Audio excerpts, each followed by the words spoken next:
It was the ultimate defense system of its day. This fort was built as part of a system to defend our nation's shores. Just after the War of 1812, where we had been attacked by the British, the United States said, not going to happen again, and so they decided to build, once and for all, a system of forts that would stand the test of time. 25 million bricks, walls 7.5 feet thick.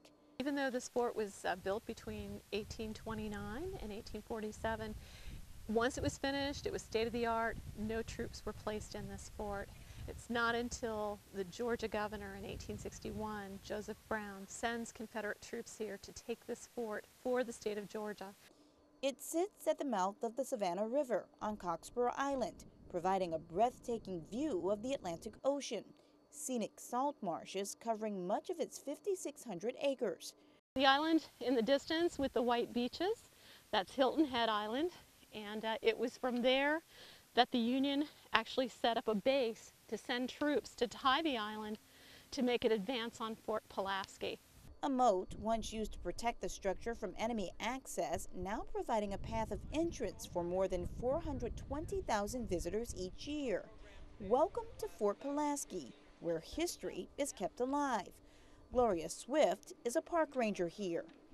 She says the defining events of Fort Pulaski occurred during the Civil War, when Union forces, using new weaponry introduced by Captain Quincy A. Gilmore, penetrated the walls. He asks if he can bring 10 of these guns, and he aims them at the corner of the fort and literally blasts away. Within 30 hours, they puncture through 7 to 11 foot walls. The battle changed the course of history, but it's the people, places, and stories that continue to live on today. Once this island was taken by federal forces, this was a place that slaves from the area could come and they would have sanctuary, if you will, with the federal troops. And in fact, David Hunter, Major General David Hunter, once this island was taken, within a couple of days after the Battle of Fort Pulaski, actually declared all slaves free on this island. And so those in the surrounding area, of course, hear about that. They come and ask for that protection from the federal government as well. Historic relics create a tangible connection to the past and to those who once occupied the fort.